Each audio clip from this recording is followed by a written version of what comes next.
মানিক চৰকাৰ দেশৰ সবাতোকৈ গৰীব মুখ্যমন্ত্ৰী চৰকাৰ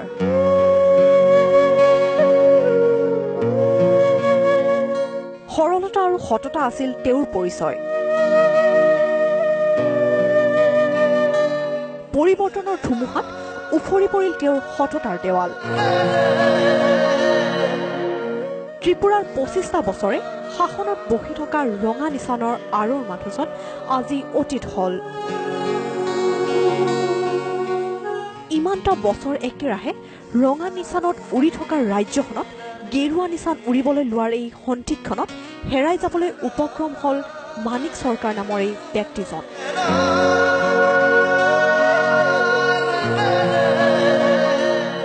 এগৰাকী সম্পূৰ্ণ সাম্যবাদী ভাৱধাৰাৰ ব্যক্তি মানিক চৰকাৰ ৰাজনৈতিক পাশা খেলত আজি নতি স্বীকাৰ কৰিবলৈ বাধ্য হল ভাৰতীয় ৰাজনীতিৰ প্ৰবীণ নেতাজনে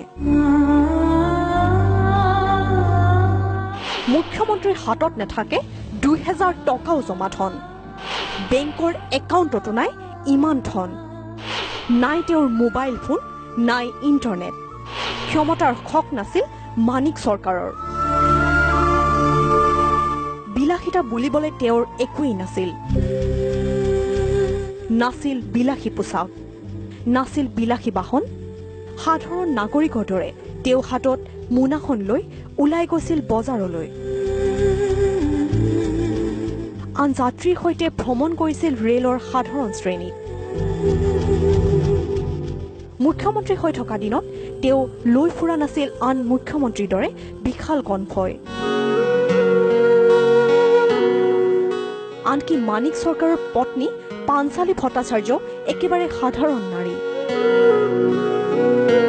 তেওঁ চৰকাৰী বাহনৰ বিপৰীতে ভ্ৰমণ কৰে ৰিক্সা আৰু ৰাজহুৱা যান বাহনত দৰমহাৰ সমুদায় ধন দলৰ পুঁজিলৈ দিছিল মানিক চৰকাৰে দলে দিয়া ২০০০ টকাৰ ভাত্তাৰে চলে তেওঁৰ দৈনন্দিন জীৱন চৰকাৰৰ পতনৰ লগে লগে আৰু গৰীব হল গৰীব মুখ্যমন্ত্ৰী চৰকাৰ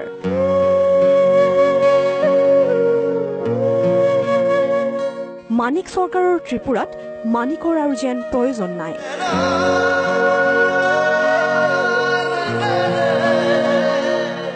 গেৰুৱা দল বিজেপিয়ে দিছিল হীৰা দিয়াৰ প্ৰতিশ্ৰুতি আৰু এই প্ৰতিশ্ৰুতিতে এতিয়া অতীত হল মানিক চৰকাৰ ত্ৰিপুৰাৰ জনাদেশত যেন পৰিসমাপ্তি ঘটিল মানিক চৰকাৰৰ ৰাজনৈতিক জীৱনৰ